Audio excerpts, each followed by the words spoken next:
This video is on the objective use all identities to simplify trigonometric expressions.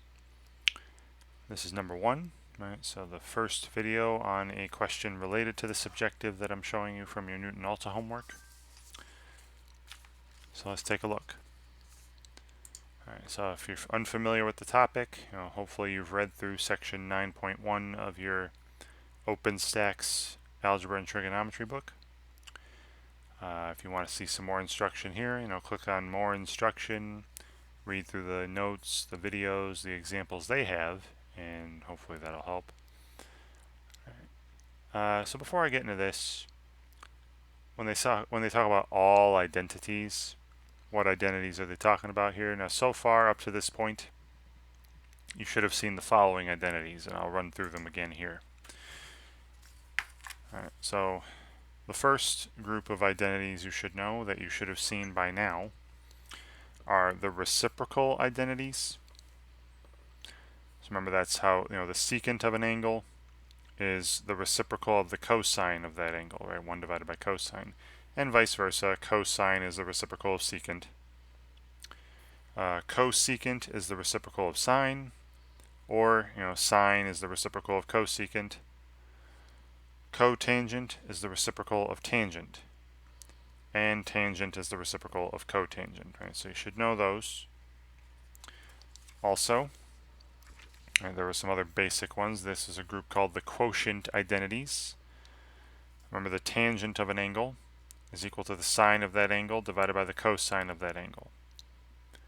And the cotangent is the reciprocal, right? The cosine divided by sine. Right, then you had the even-odd identities. Right?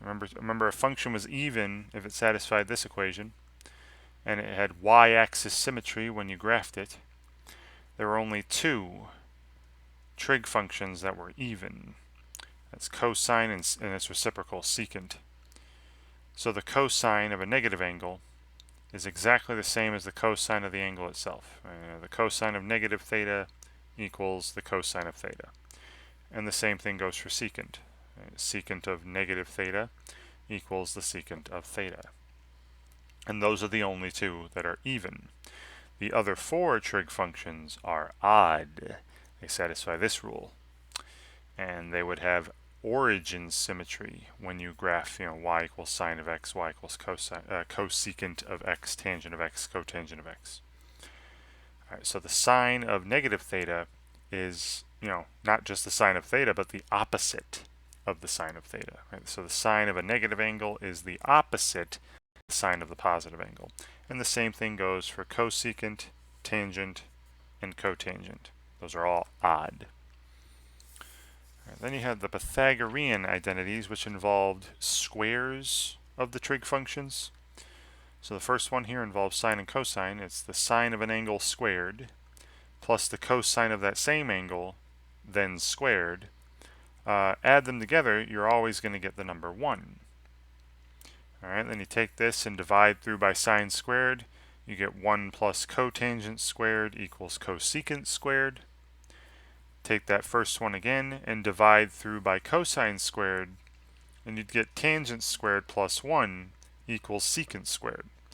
But notice how every single one of these involves the squares of two different trig functions and the number 1 somehow. Right? The squares of two different trig functions and the number 1.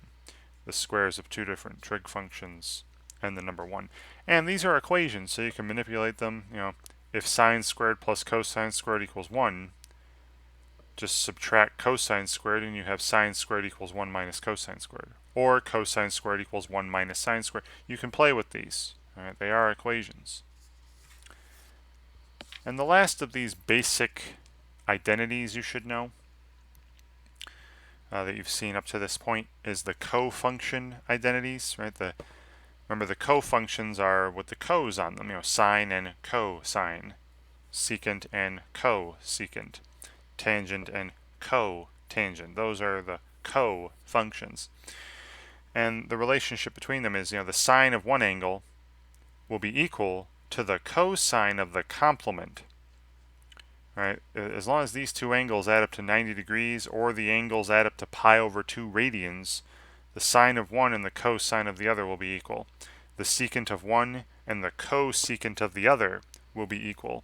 And the tangent of one and the cotangent of the other will be equal.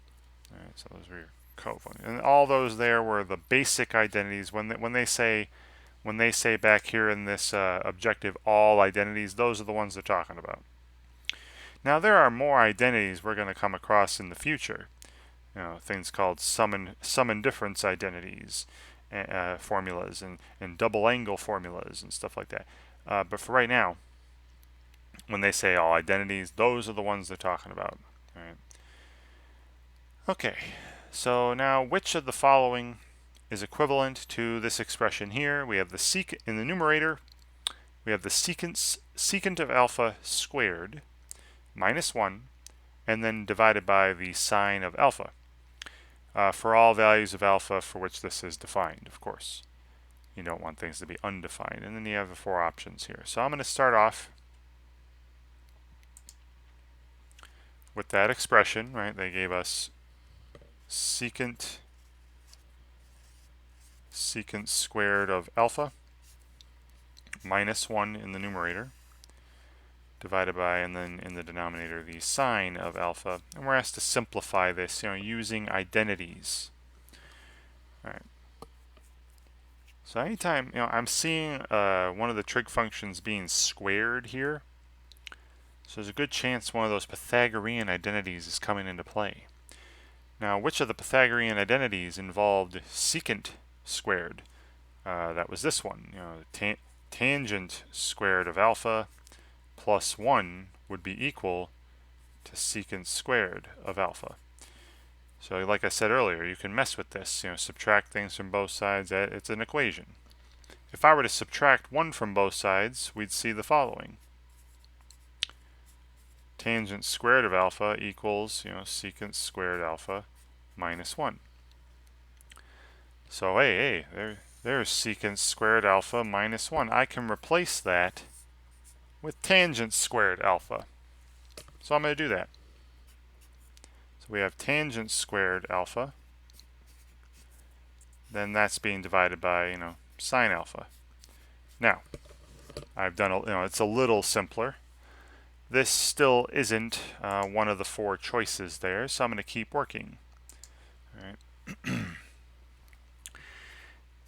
Now, something I prefer doing, I like doing, is to rewrite everything in terms of sine and cosine. So in the numerator here, I'll put this in parentheses, because I'm replacing something, and a big bar for the bar. Tangent squared is the same as, using the quotient identity, would be the same as sine squared alpha divided by cosine squared alpha. Right? It's because, remember, because tangent is sine divided by cosine. So tangent squared would be sine squared divided by cosine squared. And this is being divided by sine alpha. Right? You still have the sine alpha down there. And now everything's in terms of sine and cosine. This is what they call a complex fraction. You got 2 division bars here. Now, remember, when you divide by something, that's the same as multiplying by the reciprocal. So you see I'm taking this sine squared over cosine squared, and this is being divided by sine. So that's the same as multiplying by 1 over sine, and that puts sine in the denominator. But what I'm going to do right now is hey, look, I'm multiplying fractions. And you can multiply the numerators, multiply the denominators, and then you cancel any common factors that the numerator and denominator might have. Well, I can see that right here. The numerator has sine squared, meaning sine times sine. The denominator has a sine as well. So there's a factor of sine in the denominator, and there's also, there are 2 factors of sine. I'm just getting rid of one of them. So now there's sine to the first. Right. So what I'm left with here is, in the numerator, sine of alpha times 1, so just sine of alpha. And in the denominator, cosine squared of alpha times 1, technically that becomes 1 when you get rid of it, which is just cosine squared alpha. Again, this is all well and good. I mean, this is fantastic. It's still pretty simple, but it's not one of our choices. So I'll keep working. Now, you can rewrite things with sine and cosine as other functions. Right? Let me show you here. I'm gonna write this out so where we're listing all the factors. In the numerator, I have just the factor sine alpha. In the denominator, I have cosine squared. Right? That means cosine alpha times cosine alpha. That's cosine squared. And then look. What is, I've got a numerator factor of sine, a denominator factor of cosine. What is sine alpha divided by cosine alpha? That's tangent alpha